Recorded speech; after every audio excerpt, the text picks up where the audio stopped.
Tu as sûrement déjà connu ce moment où les pieds dans les starting blocks, tu te sens prêt pour démarrer un nouveau projet ou un changement. Tu entends le signal de départ résonner dans ta tête et tu sais que c'est le moment de tout donner.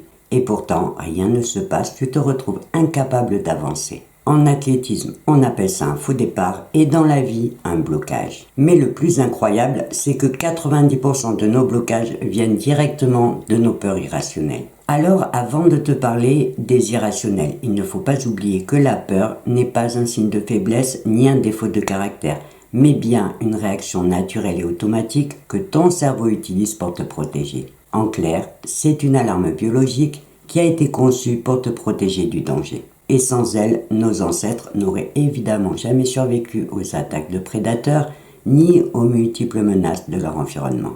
Et ton cerveau maîtrise parfaitement le processus grâce à ta petite amygdale cérébrale qui agit comme une petite sentinelle. Elle scanne en permanence tout ton environnement pour repérer tout danger potentiel. Et dès qu'elle en détecte un, elle envoie directement un signal à ton petit cerveau reptilien qui lui enclenche tout de suite le mode survie en commençant par mettre ton petit cerveau rationnel en veille pour économiser toute l'énergie et la concentrer sur un seul objectif, ta survie. Et il faut savoir que ta petite amygdale cérébrale ne se contente pas de repérer les dangers physiques, elle veille aussi à ton état mental. Un stress trop fort, une fatigue intense ou une anxiété prolongée peut la faire s'activer exactement comme si ta survie en dépendait. Alors, ce mécanisme est bien utile et évidemment d'une efficacité redoutable quand tu te retrouves face à un vrai danger. Sauf que la partie reptilienne de ton cerveau est aussi la plus ancienne et surtout celle qui a le moins évolué depuis la préhistoire. Du coup, elle continue aujourd'hui encore d'agir comme si ta vie était menacée même quand il n'y a pas de danger réel, en t'envoyant des peurs et donc des peurs irrationnelles.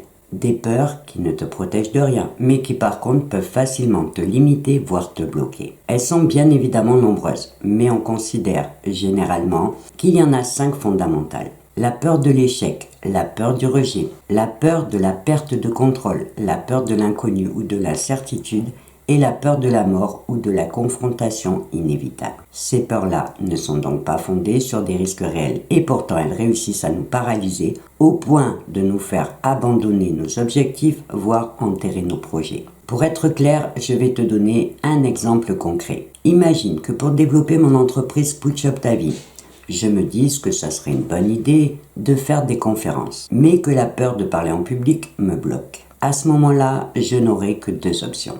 La première, abandonner mon idée en me disant tout simplement que je n'y arriverai jamais. Et la deuxième, c'est de prendre conscience que cette peur est irrationnelle et de chercher une solution pour la dépasser. Et si j'ai choisi cet exemple, c'est parce qu'on ne le sait pas toujours, mais la peur de parler en public est l'une des plus fréquentes. Et certaines études montrent même qu'elle dépasse la peur de mourir pour certaines personnes. C'est dire à quel point le jugement et le regard de l'autre peut être vécu comme une véritable menace pour certaines personnes. Pourtant, si on réfléchit bien, il n'y a aucun danger réel. Personne n'est jamais mort d'avoir bafouillé sur scène. Mais tout repose sur cette peur du jugement et du regard de l'autre. Tout comme la peur de l'échec qui nous empêche souvent d'essayer. Combien d'idées brillantes ou de projets n'ont même pas vu le jour à cause d'elles. Pourtant, là encore, dans la majorité des cas, on ne risque pas grand-chose. Et ce qui est intéressant, c'est de voir que la perception que l'on se fait de l'échec est différente selon les cultures. En France, il est mal vu, alors que dans les cultures anglo-saxonnes, il est tout simplement considéré comme une étape de l'apprentissage. Et quelque part, c'est bien plus logique, parce que quand on regarde bien, on apprend toujours plus de nos erreurs que de nos réussites. On peut aussi parler de la peur de l'inconnu, qui dans la majorité des cas, repose sur des scénarios inventés par notre imagination ou carrément sur des projections de notre cerveau. Et de la peur du rejet, qui, comme on l'a vu, est carrément ancrée en nous depuis la préhistoire. Et aujourd'hui, alors que notre survie ne dépend plus de notre appartenance à un groupe, notre cerveau continue de réagir comme si c'était le cas, en nous poussant en permanence à rechercher la validation ou l'approbation des autres. Maintenant, l'essentiel est de chercher de quelle façon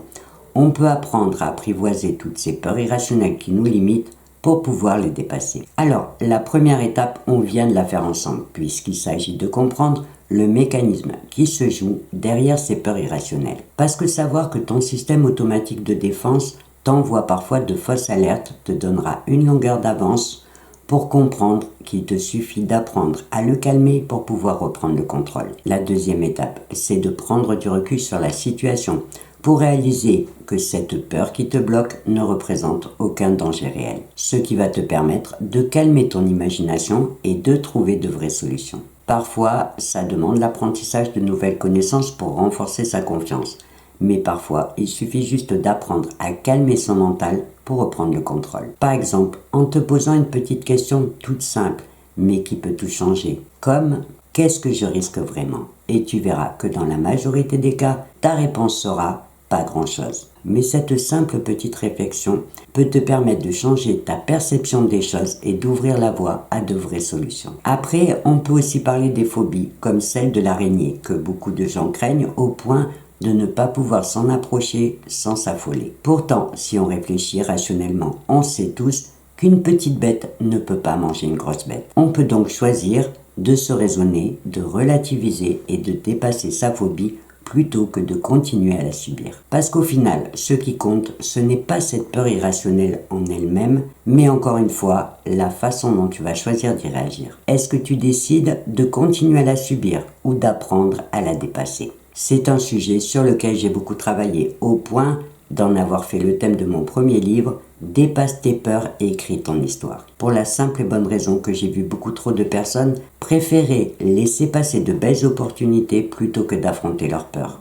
Et souvent finir par le regretter, alors qu'avec un peu de travail sur soi et les bonnes techniques, on peut réussir à les apprivoiser et finir par les dépasser. Alors oui, ça peut demander du travail et des efforts, mais il ne faut pas oublier que se libérer d'une peur, irrationnelle bien sûr, c'est aussi briser une chaîne invisible qui nous limite, voire qui nous bloque. Alors, rappelle-toi toujours qu'entre rester bloqué dans les starting blocks ou franchir la ligne de départ, il n'y a qu'un pas. Mais aussi que c'est ce pas-là qui change la suite de toute l'histoire. Et ne va surtout pas croire que certaines personnes ont juste eu la chance de naître courageux. Parce que le courage, ça s'apprend, ça se développe et ça se renforce par l'entraînement. Alors, je vais te laisser réfléchir à tout ça au calme, en te rappelant juste que si tu as une question ou une réaction à partager, tu peux bien sûr le faire dans la partie commentaire sous cette vidéo et je me ferai un plaisir de te répondre. Et juste pour faire le lien, sache aussi que dans le murmure numéro 68, je partagerai une petite technique simple pour perdre la mauvaise habitude d'avoir peur des choses avant qu'elles arrivent. Cette fois, tu sais tout, alors je te donne rendez-vous dans ma prochaine vidéo et en attendant, je te souhaite une belle journée ou une belle soirée.